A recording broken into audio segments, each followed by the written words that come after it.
Hello guys, Nizzy here. So we'll be concluding our series about which class to take on your first playthrough. And in this video, we'll be talking about specifically the different support classes. Now, in this video, we'll be including the rogue and the bard in our classification of support classes. I originally intended to put them under separate category in a separate video. But since there are only two classes and we are not discussing subclasses yet, I felt that it would be better just to bunch them together. So without further delay, let's get to it. Now, before we continue, please consider supporting the channel by clicking that like and subscribe button and that notification bell to be updated of new content. Now, let's get to the video. So first off is the Cleric. The Cleric is the ultimate support class. If you played an RPG game, you or probably have met some sort of Cleric or Cleric-like character in your game. The archetype of support and healing is indispensable in any kind of RPG game. Now, as I've said, the Cleric is the ultimate support, has the most powerful buff and sometimes debuff and healing spells in in the Baldur's Gate game, whether for individual or party use. Also, it has a mechanic called Turn Undead, which either makes you undead your ally or makes them run away, depending traditionally on your alignment. But since that has been removed from the game, it will now depend on your character disposition as you play the game. Also, it can wear heavy armor and has medium HP. In fact, the cleric has the highest HP next to the tank classes. So after the tank classes, you have the cleric as the one that holds the place for highest HP. So that makes that combined with its support and healing abilities makes the cleric a good secondary choice for tanks. And in my personal experience, especially when my party size can only be up to 4, that the cleric usually serves as a secondary tank. Now, in terms of fluff, there are many types of clerics that you can play role play, from evil clerics that serve a detestable god to uh, paladin-like clerics who are crusaders for good. But whatever type of cleric you play, they will always be around a central strong belief or religion. So in that sense, the fluff of the cleric is always structured towards a central overriding belief that influences the way you role play the cleric. So if you want a high support character, if you want that type of play, coupled with a role playing experience that focuses on a strong belief, then the cleric is the class for you. Okay, next up is the druid. Now, when it comes to the druid, this is kind of a class that starts to get complicated to play because thematically, their abilities that you have come tie together, but mechanically, it's like playing two or three different classes. What do I mean? Let's start with the spells that they can use.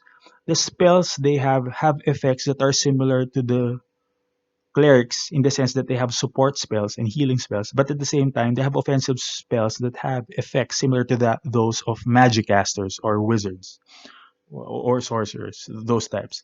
So that it starts there, and then it has the mechanic of that's called wild shape, which is a mechanic that allows the druid to choose a certain animal shape, which is determined at a certain level in their progression.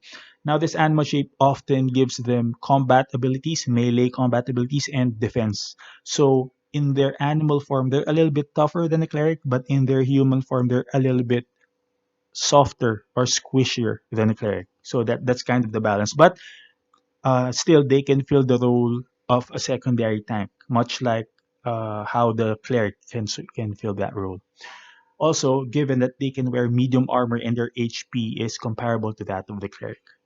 Also, in terms of their fluff and background, it's kind of limited because the druid is like a wilderness or a forest that lives in the wilderness type kind of character. So you would be limited to having a certain terrain as your home ecosystem and having your wild shape be tied to that origin original place of birth, so to speak. So it's kind of constrictive. You just can't think of anything and have that be your background. It has to follow that wilderness type uh,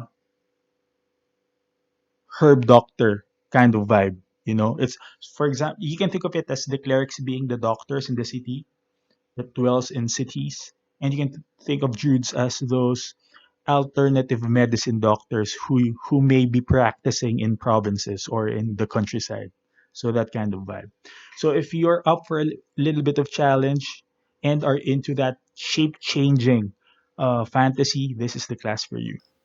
Okay, next up is the bard. So the bard is kind of a jack of all trades kind of class in which it can do many types. It has many types of abilities, but it cannot do any of those very well. So, for example, it has some roguelike abilities like sneak, and it can also cast spells, but those spells are not very high. It also has its own unique mechanic called perform, but essentially it serves as a buff or debuff spell for your party. So again, other classes can do that much better. Also, the bard can wear light armor and has medium HP. So again, it comes across as like a middle of the ground type of class, some sort of class that can fill gaps within your party's composition. As for the fluff, it's kind of baked into the class because you're a performer. So basically, any background story you come up with should have some sort of element of performing in it. So either as as a hobby or as a current occupation.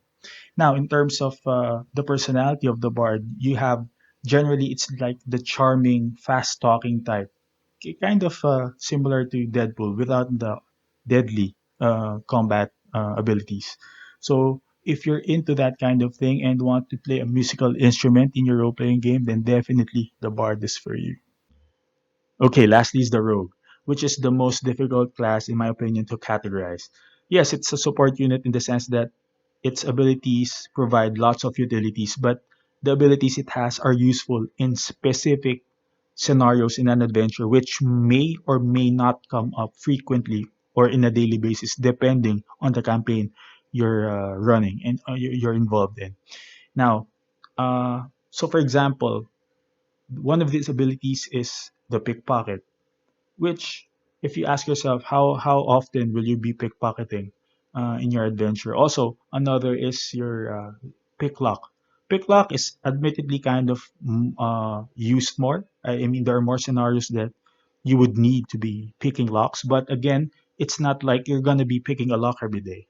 So it's kind of a niche utility. Their abilities are of niche usefulness, but very useful when you're in that scenario.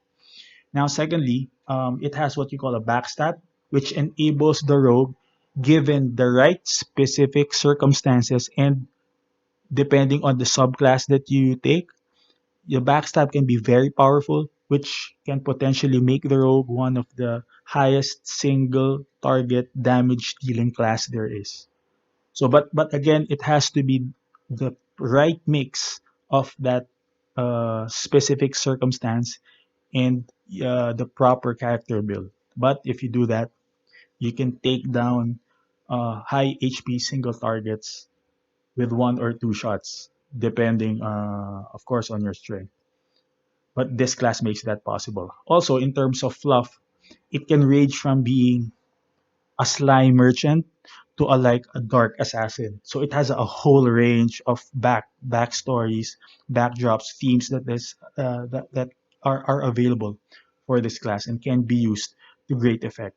So if you want that if you don't mind being that utility man of the party in terms of the mechanical play and coupled with if you want to play some sort of shady character or uh, a character that is somehow obsessed or concerned or focuses on money, then the rogue class is for you.